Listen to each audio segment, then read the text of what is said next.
오늘은 한 장의 사진으로 이야기를 열까 합니다. 1990년 10월 15일 지방자치제도의 실시를 요구하며 단식을 하다 병원에 실려가는 당시 김대중 평화민주당 총재의 모습인데요. 민주화의 핵심은 지방자치제도라는 그 신념에 여야가 호응하면서 본격적인 지방자치 시대를 열게 됩니다. 그리고 앞으로 꼭 열흘 후인 6월 1일, 8번째 전국 동시지방선거가 진행됩니다. 지난주 목요일 공식 선거운동이 시작되면서 여야는 모두 일전을 예고했죠. 민주당은 대선 패배 이후에도 반성이나 자기 쇄신 노력이 없습니다. 이런 민주당이 또다시 집권한다면 중앙정부와 극단적인 갈등만 하다가 4년을 허비할 것이고 우리는 반드시 이겨야 합니다. 우리 민주당을 위해서가 아니라 우리 국민을 위해서 이겨야 합니다. 민주당이 다시 국민의 선택을 받을 수 있도록 최선의 노력을 다하겠습니다. 우선 국민의힘의 목표는 전국 광역단체 17곳 중에 9곳 이상의 승기를 꽂는 겁니다. 당 내부적으로는 전통적 지지 지역인 영남 5곳과 서울, 그리고 충북에서 승리를 관측하고 있는데요. 여기에 경기와 인천을 포함한 나머지 지역도 탈환하겠다는 각오입니다. 민주당은 텃밭인 호남 3곳의 승리를 자신하고 있습니다. 그리고 제주와 세종도 무난히 이길 것으로 보고 있죠. 여기에 경기도와 인천을 포함한 나머지 지역에서 승점을 반드시 추가하겠다는 의지인데요. 결국 경기와 인천, 충남과 대전, 강원 지역의 승패가 어떻게 갈리느냐에 따라 큰 틀의 성적표가 결정되는 셈입니다. 또 다른 관전 포인트는 지방선거와 함께 치러지는 국회의원 보궐선거입니다.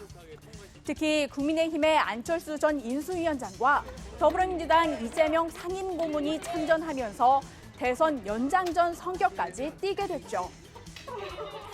보궐선거가 치러지는 곳은 모두 7곳입니다. 안철수 전 위원장과 이재명 고문은 일단 당선 가능성이 높다는 게 정치권의 분석인데요. 이번 보선 역시 충남과 강원의 승부가 전체 승패의 가늠자가 될 전망입니다. 여기에 더해 민주당이 압도적 의석을 차지하고 있는 지방의회의 권력 구조가 어떻게 재편될지에도 관심이 쏠립니다.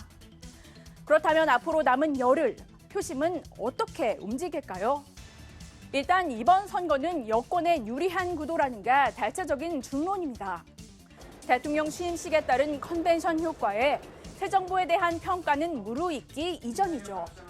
따라서 야당의 주요 무기인 심판론은 아직 작동하기 어렵다는 평가가 많습니다. 미국 바이든 대통령의 방한 역시 여권의 호재입니다. 특히 바이든 대통령이 아시아 순방의 첫 번째 나라로 한국을 찾아 동맹의 중요성을 강조한 것을 여권은 외교적 성과로 부각하고 있죠. 역대 한국 대통령 취임 이후에 최단 기간 내에 개최되는 한미 정상회담이라는 것도 남다를 것 같습니다. 인도 태평양 방문지 첫 방문지로 한국을 선택했다는 점도 상징성을 지닐 수가 있겠습니다. 여기에 민주당은 새 정부의 독선을 막아야 한다는 견제론으로 맞서고 있습니다. 특히 윤석열 대통령이 이른바 서용남, 서우남 인선을 하면서 내각과 대통령실 구성에서 이렇다 할 비전과 메시지를 보여주지 못했다는 평가가 나온 가운데 윤재순 대통령실 총무비서관의 과거 성희롱 발언과 글도 문제가 됐죠. 윤석열 대통령은 말로만 협치를 외치며 문제투성이의 인사들을 내각과 대통령 비서실에 임명을 강행했습니다. 원내일당인 야당과 조금이라도 대화와 타협으로 국정 현안을 책임있게 풀어가려는 모습은 온데간데 없습니다. 아울러 민주당은 국민의힘 이준석 대표의 성상납 의혹도 정조준하고 있는데요.